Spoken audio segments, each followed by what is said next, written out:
ukuthi ukhalatha sengikhona sengiphathi kuyona channel yakhe hamba phambili gezo mina ubeze ukuthuthuka ngakhumalo bathi ila sibona amakomenti mhlawumbe uma ngabe usemusha like khanga uphinde ngicela usubscribe ungakhohlwa ukucomment nokulike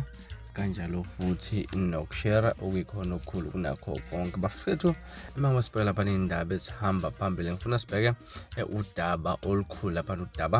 olithinta lapha insizwa eyalimala laphana ebandleni leNyanga yoDumo yaseThekwini laphana yazwa kakhulu ke engelika Dr Khehlelezi kuthiwa ke lo mculo wakhishiso enkonzweni ka Dr Khehlelezi umculi wokholo soLinyanga yoDumo yaseThekwini ubhongo lethu Dr Khehlelezi mzongo ukuthi ke ifuna ukumvala umlomo unjabulo sibiya onemnyaka ungu-34 wasenqothu uthe isono sakhe ukuthi ubefuna ukudalula ukuthi ngoJuly 2021 wabhonya amaqede ke wakhishwa iso ngesikhathi ke emenywe ukhehleleze esontweni lakhe Verulam phakathi ke kwamaqembu aholwa yilo mculo okholo kubala abathandi besikhalanga abathunywa the family of God engxoxweni ekhethekile nesolezela ngomgqibelo sibuthe wamenya ukhehlelezi ukuba zonandisa enkonzweni ebandla lakhe isihlahla sika Jehova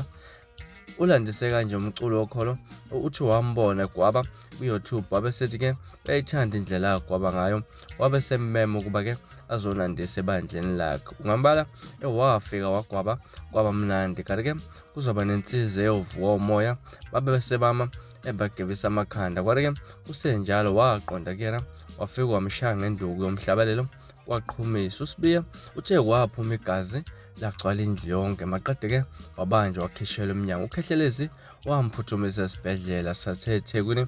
eMakhod uthe ke akaze wafika nini khona ngowaquleka uthe ke waphaphama ngesikhathi ukhehlelezi atshela udokotela ukuthi yena ulimele iso ngesikhathi ke eklabha izinkuni umculi uthe ukhehlelezi wathi angamvulela icala lomuntu amlimazile ngoba ke akana lutho wathi ke uyena ozokhokhela zonke izindleko zokulasha kwakhe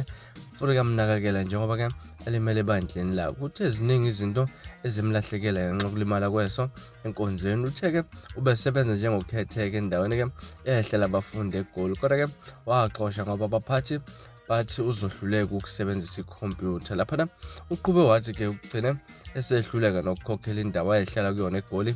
uma stand wamxosha futhi ke esenqoha nezipahla zakhe uthe uzamele ukuxhumana ke nokhehlelezi njengoba ke ayethembisile ukumnakekela kodwa ke akasayingeni indaba yakhe kunalokho ke useyamsongela ukuthi uhambe ke emkhuluma kabi kubantu ingakho athatha isinqumo sokuthutha lapho ke ebese eqhube khona wayicasha endaweni engaziwa ngoba ke bese izingelwa ngabantu angabazi uthe ukhehlelezi wamthumela izithombe zabantwana bakadade wabo basonga ngokuthi uzobenza isilo sengobume ngayeki ukukhuluma kabi ngodaba leso uphethe ke unjabulo solukhehlelezi ngokugweva neso lakhe okuthiwa ke walithatha esibhedlela ebuza ukhehlelezi ngezitholo uvele washaya ngezinqamlelayo wathi ngeke aphawule ngalolu daba seke kwabika ngezigameko zabaphuma kamehla enkonzweni njengoba ngesonto ledlula unkosazana Thembisile Ntombela edalula ukuthi wabhonya waphumiswa ngesikhathi ethandazelwe ebandleni abazihlangane kwasi-Enanda bafethu ezinjalo izindaba ezithinta lapha nomculo okholo kanjalo nensizwa uDr Khehlelezi ezithinta ke ukulimala kwamehlo abantu abafika kuleli bandla mhlawumbe uthini okwakho ukuphawula ngalolu daba ake sivele hlala bana comment section ungixoxele kabanzi ukuthi ke luthini olwakhuvo ngalolu daba ngila siboni sengiphuma nje nanyakuthembisa ukuthi ngiyabuya futhi kwivideo elandelayo ngesikhathi esilandelayo kwakho ukusubscribe ibe nosuku lomnandi ngithanda kakhulu.